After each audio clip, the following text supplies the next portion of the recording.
Olá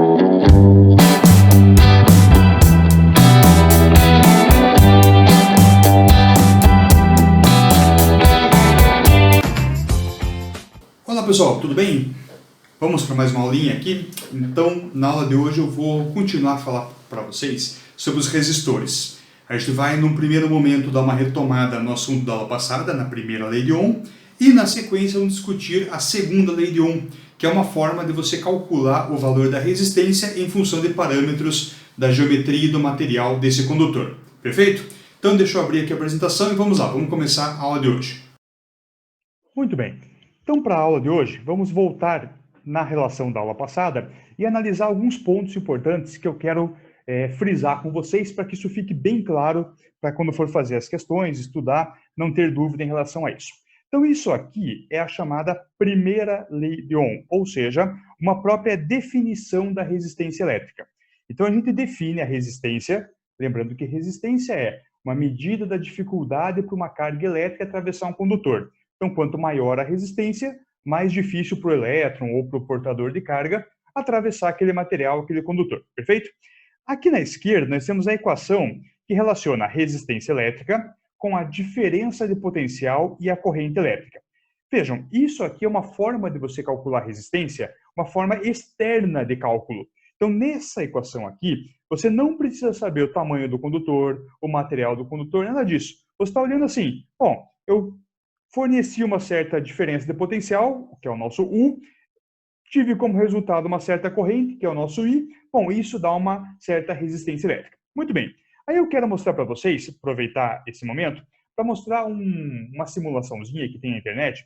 Então, aqui está a nossa simulação. Veja, o que é essa simulação? Aqui nós temos um circuitinho, só para vocês entenderem, ó, tem 1, 2, 3 pilhas, tá? Elas estão ligadas em série. A gente não aprendeu ainda o que é uma ligação em série, mas é isso aqui, tá? Uma colocada na sequência da outra.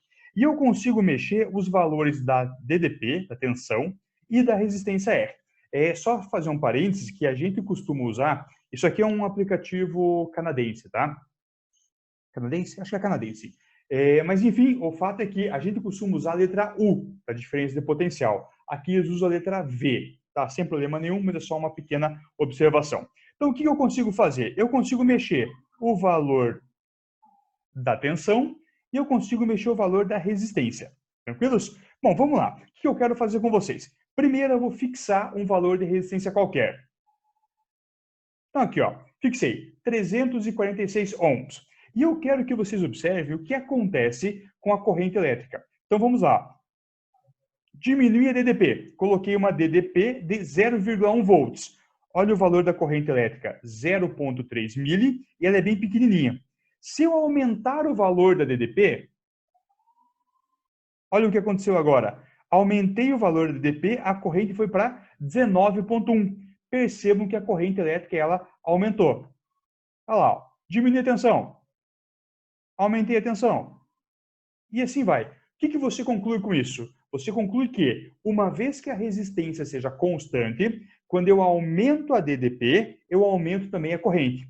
Entendam assim, ó, uma analogia, ela não é a melhor explicação fisicamente falando, mas é uma boa analogia. Pense que a DDP tem a ver, isso aqui tem a ver não, tem a ver, claro, isso fisicamente falando, com a energia potencial associada. Mas vamos pensar assim, entre aspas, com uma certa vontade, tá? Entre aspas, bem entre aspas, que isso aqui é só uma analogia, que a carga tem de ir para um lado para o outro. Uma certa vontade, uma certa, digamos assim, algo que vai agradar essa carga. E o R é a dificuldade para chegar. Então, quando eu aumento a vontade, eu aumento a quantidade de carga que vai. E isso se eu mantiver a dificuldade constante. Perfeito? Então, aqui, quando eu aumento o V, aumenta o I. Diminui o V, diminui o I. Muito bem, perfeito. Agora eu vou fazer o seguinte, vou manter a DDP constante. Ó, vou fixar a DDP em 6 volts e vou mexer com a resistência. Ó, eu estou deixando a, entre aspas, vontade constante, mas eu vou aumentar a dificuldade para essa carga passar. Olha o que acontece. Aumentei a dificuldade, aumentei a resistência. A corrente, ela diminuiu. Quanto mais difícil for para passar, menos elétrons vão passar. É uma coisa relativamente óbvia, concordam? Eu tenho uma certa DDP e eu tenho uma dificuldade. Quanto mais difícil para passar, menos elétrons passam. Olha aqui, vou diminuir a resistência agora. Aumentou a corrente, ficou enorme aqui.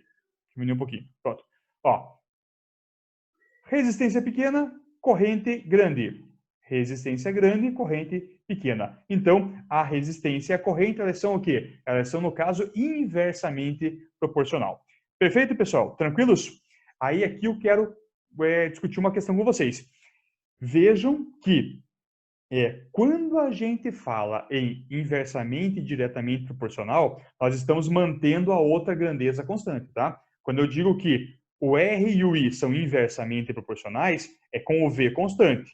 Quando eu digo que o V e o I são diretamente proporcionais, é com o R constante. Tranquilos? Beleza? Essa é a ideia. Mas tentem entender como a analogia que eu falei para vocês mesmo.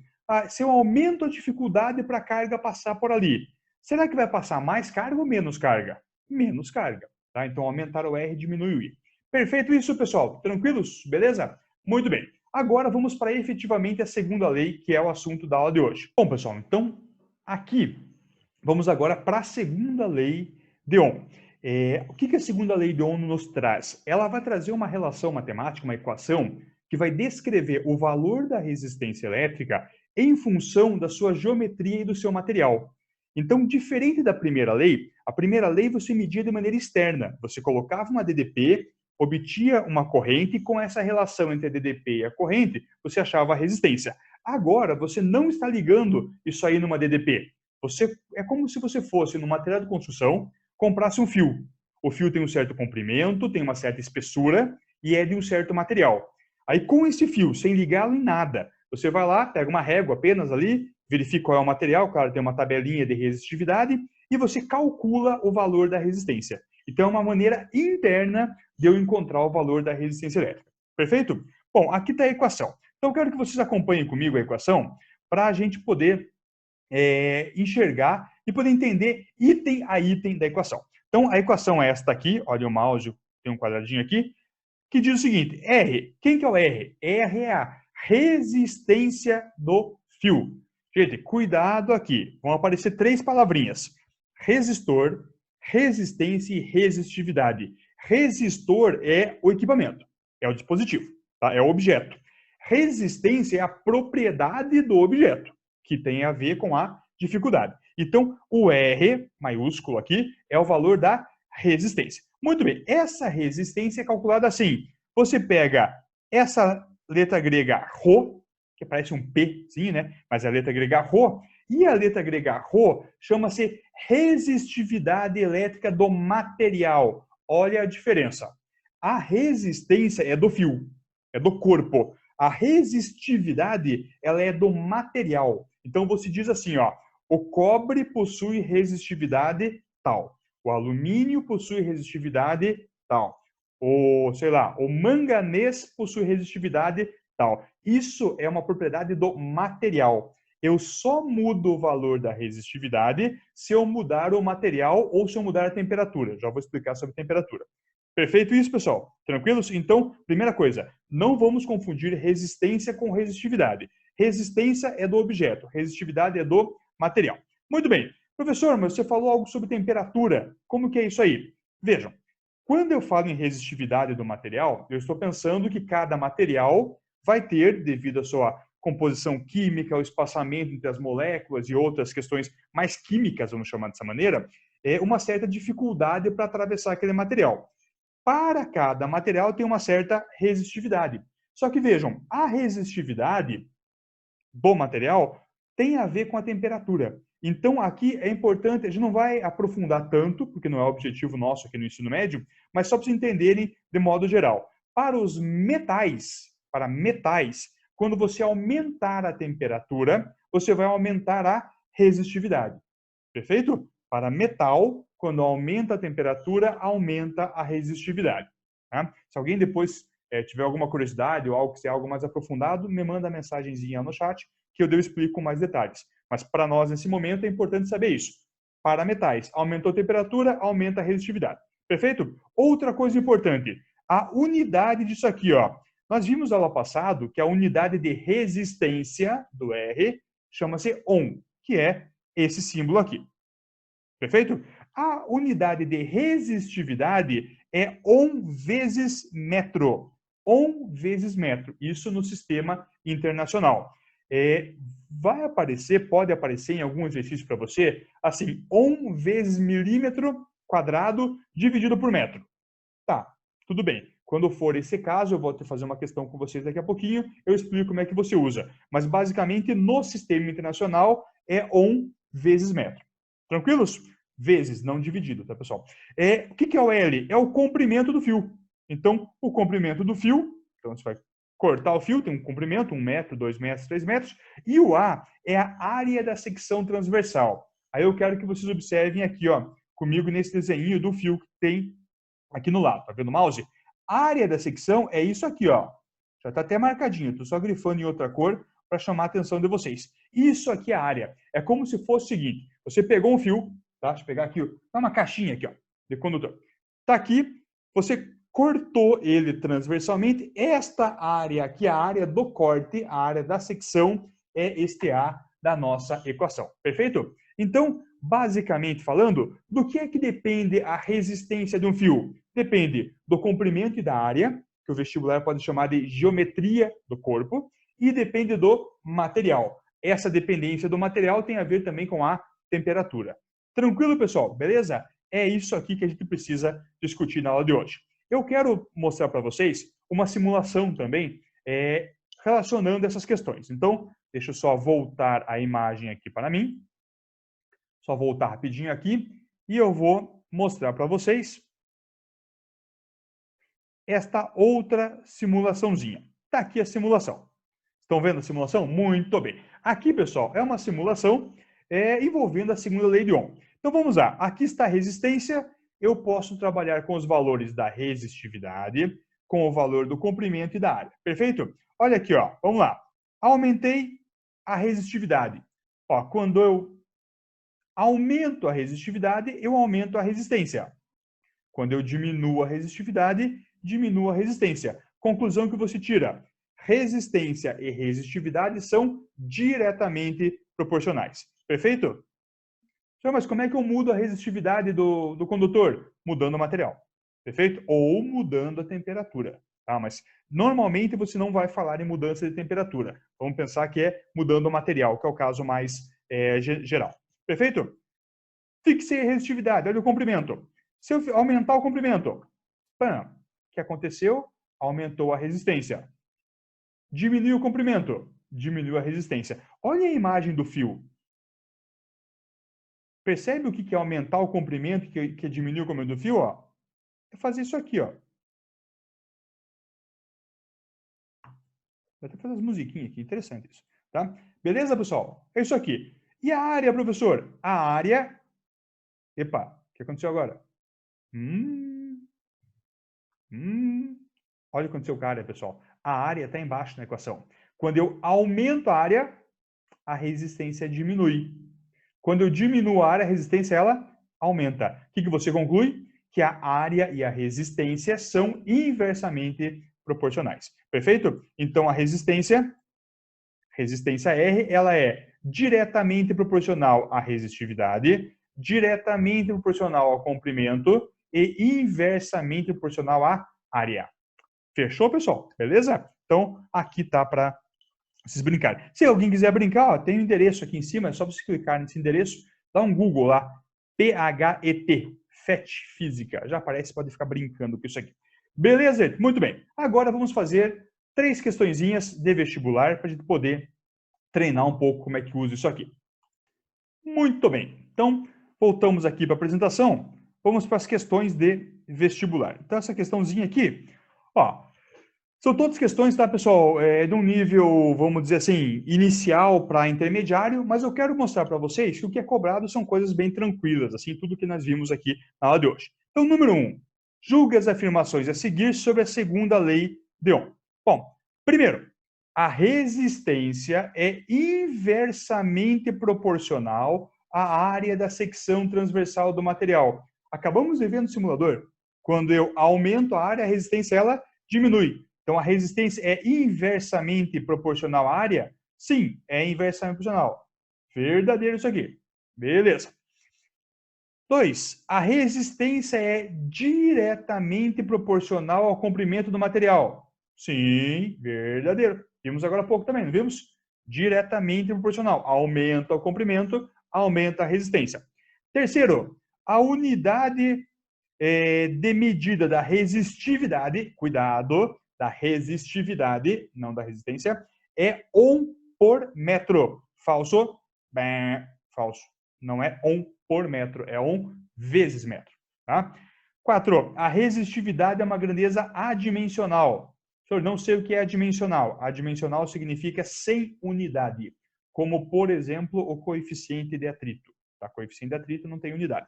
É uma grandeza adimensional. Errado, não é adimensional coisa nenhuma. É Ohm vezes metro, a vezes metro, não por metro a unidade. Conclusão, o que está certo aqui? A 1 e a 2. Então, acertamos aqui, ó, letra A, beleza, resolvido. Tranquilo? Beleza? Muito bem. Questãozinha simplesinha de a gente resolver. Vamos lá. Próxima questão, para a gente brincar. Próxima questão é uma questãozinha de conta, aqui. Então, aqui diz o seguinte, ó, vamos lá. Ele fala para nós que um cabo feito de liga de cobre possui área de secção transversal correspondente a 10 milímetros. Sabendo que a resistividade da liga de cobre é 2,1 vezes 10 na menos 2, Ohm vezes milímetro ao quadrado por metro. Já discutiremos isso. Determine a resistência para 5 metros desse fio em unidades do SI. Lembra que eu comentei anteriormente que a unidade de resistividade ela é Ohm vezes metro, perfeito? Mas eu tinha comentado na explicação que poderia aparecer nessa unidade. O que é isso aqui? Isso aqui não é a unidade do sistema internacional, mas é uma unidade que vai facilitar para você o uso. Tá, mas como é que eu uso daí, professor? Vejam, aqui é unidade da resistência, unidade da área, unidade do comprimento. Então, nesse caso, a resistência vai ser dada em ohms, a área você tem que usar em milímetros quadrados e o comprimento em metro. Ele já deu uma, vamos chamar assim, uma ajeitada para você não precisar ficar convertendo as unidades. É muito comum você ter que passar para metro e metro quadrado, tá? Ele dá em centímetro, em milímetro, e você precisa fazer a conversão. Essa questão não exige isso. Então, montando aqui, ó, o que a gente consegue resolver? Então, para resolver, a primeira coisa, vamos tirar os dados aqui de maneira organizada. Ó, resistividade, 2,1 vezes 10 na menos 2, Ohm milímetro quadrado por metro. Comprimento, 5 metros. Área, 10 milímetros quadrados. Percebam, ele nos ajudou, porque ele já deu a unidade da resistividade bonitinha aqui. Aí, pessoal, é aplicação de fórmula. Ó. Resistência é resistividade vezes comprimento por área. Cadê a resistividade? Está aqui, ó. 2,1, 10 na menos 2. Perfeito? Aqui, deixa eu... Opa, volta lá. Quero anotar aqui, ó. Aqui, ó. Resistividade, 2,1, 10 a menos 2. Beleza? Vezes o comprimento. Cadê o comprimento? 5 metros. Dividido pela área. Cadê a área? A área está aqui, ó. 10 milímetros quadrados. 10 milímetros quadrados. Não precisei fazer a conversão, porque aqui já estava em milímetros quadrados. Perfeito? Aí, fazendo a continha aqui, tem duas linhas iguais, enfim. Ó, fiz a conta, ó. 2,1, colocar aqui, para poder marcar duas vezes. Muito bem, lembrei que eu tinha feito isso. 2,1 vezes 5, quanto que dá isso? Dá 10,5, tá? 10,5. 10 na menos 2 dividido por 10 dá 10 na menos 3. Perfeito? Muito bem. 10 na menos 3. Aí, ficou 10,5 vezes 10 na menos 3. Passou uma casa para o lado, ou seja, deixou a notação científica, você encontrou 1,05, 10 na menos 2, 1,05, 10 na menos 2, está aqui, ó, letra C. Isso em ohms, ele pede em unidades do SI. Então, está ali resolvido, bonitinho. Beleza, pessoal? Só colocar na equação. Cuidem com alguns detalhes. Primeiro, unidade da área e do comprimento. Outra coisa que é muito comum a pessoa errar. Em vez de ele dar a área direto para você, ele fala que é um fio circular e ele dá o raio ou o diâmetro desse fio circular. Se ele der o raio para você ou o diâmetro, você vai ter que calcular a área. Tá? Aqui embaixo na equação não é o raio, não é o diâmetro, é a área. Então, ele tem que fazer πr ao quadrado e calcular a área. Beleza? Tranquilo? Só cuide com esse detalhe que é relativamente comum aparecer isso em algumas questões. Beleza? E agora vamos para a última. Tranquilo? Aguento mais uma? Agora é boa. Uma da UFSC, que bacana ali. Então vamos lá. Tá aqui a equação. Bom, a equação não, a questão. Questãozinha bonita isso aqui. Vamos lá. O que essa questãozinha diz para nós? Diz o seguinte, deixa eu só mudar a cor aqui. Aí, beleza. Ó, assinale as proposições corretas. Vocês conhecem questões da UFSC, que são questões de somatória. Então, você tem que encontrar quais são as corretas e depois fazer a soma dos itens certos. Tá? Número 1. Para a maioria dos metais, a resistividade diminui quando há aumento de temperatura. Errado. A resistividade ela aumenta quando tem aumento de temperatura para os metais. Tá, pessoal? Para outras coisas e para alguns outros materiais, ela diminui sim. Mas aqui está falando para os metais. Para metal, ela aumenta sim. Então, aqui está errado. Beleza? Então, conclusão, esta aqui, ruim. 2. A dissipação de energia por efeito Joule num resistor depende do sentido da corrente e independe da tensão aplicada sobre ele. Vamos lá, por partes. O que era o efeito Joule? É a dissipação de energia, conversão de energia elétrica em energia térmica. Beleza? Muito bem. Pergunta. Você acha que depende do quê para dissipar mais energia? Basicamente vai depender do valor da DDP e da corrente, concorda? É isso. Da DDP e da corrente. São as duas variáveis que você tem.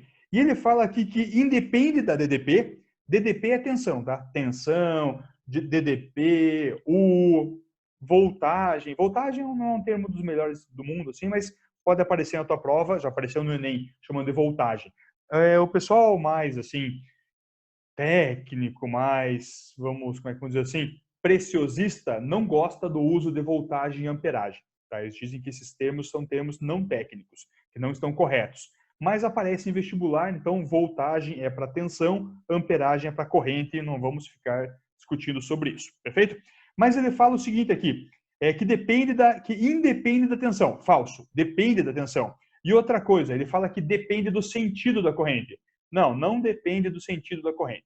Tanto faz, está indo para a direita ou para a esquerda. A quantidade de energia liberada é a mesma. Tranquilos? Isso num resistor convencional. Como? Então, isso aqui também está ruim, também está falso. 4.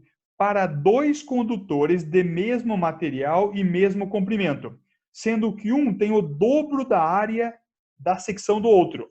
Ó, se um tem o dobro da área da secção, eles têm resistências diferentes, concordam? Porque a resistência depende do material, do comprimento e da área.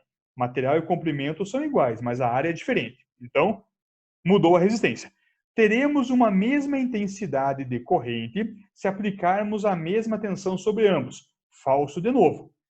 Se eu mudar o valor da resistência, a corrente muda aplicando a mesma tensão. Aquele simulador que eu fiz com vocês no início da aula. Então, isso aqui também está errado. Mudar a resistência implica em mudar a corrente elétrica se a tensão for constante. 8. Para um condutor ômico. O que era condutor ômico? A aula passada é aquele cujo gráfico U por I é uma reta, ou seja, independente do valor do U e do I, o valor do R é o mesmo. Isso é condutor ômico. O valor do R é constante. Para um condutor ômico, um aumento de tensão corresponde a um aumento proporcional de corrente elétrica. Beleza, verdadeiro. Verdadeiro. Se você dobrar a tensão, você dobra a corrente. Correto. Então, mas é só no ômico? Sim, só no ômico. Porque no não ômico, ele pode ter um aumento e tal, mas você não consegue... Bom, não consegue não. Ele não é proporcional. Porque se fosse proporcional, seria ômico. Tá? Então, está correto isso aí. 16. Ao se estabelecer uma corrente elétrica num fio metálico, submetido a uma certa tensão contínua quer dizer que a DDP é a mesma sempre, tá? Que ela não está variando. Então, é sempre o mesmo lado, resumindo aqui. Tá? Ao estabelecer uma corrente elétrica sempre para o mesmo lado, num fio metálico, teremos prótons se movimentando do polo negativo, positivo ao negativo. Não, né, gente? Próton movimentando? Claro que não.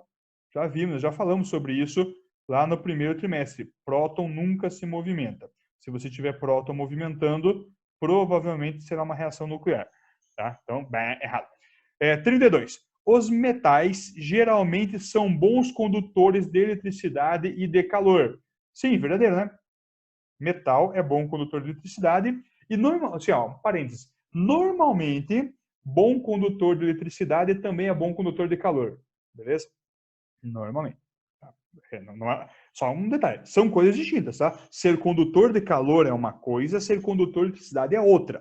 São equações diferentes, são coeficientes de condutividade diferentes, mas, de um modo geral, bons condutores elétricos também são bons condutores térmicos. Então, o que foi certo para nós aqui? Foi a 8 e a 32, só isso, né? Deixa eu ver, a 1 está falsa, 2 está falsa, 4 falsa, 16 falsa. Você deveria marcar 40 nessa questão da UFSC, se fosse de vestibular. Beleza, então, pessoal. Resolvido o problema, aprendemos hoje a segunda lei de Ohm. Na próxima aula vamos discutir um pouquinho sobre potência, cálculo de conta de luz e coisas do gênero. Tchau, tchau para vocês. Até a próxima aula. Aquele abraço. Dúvidas? Tem uma lista de exercícios para resolver. Tem o gabarito comentado da lista e faremos uma live na quinta-feira pela manhã. O horário estará lá no AVA para que a gente possa discutir e tirar as dúvidas caso elas existam. Tchau, tchau. Aquele abraço. Até mais.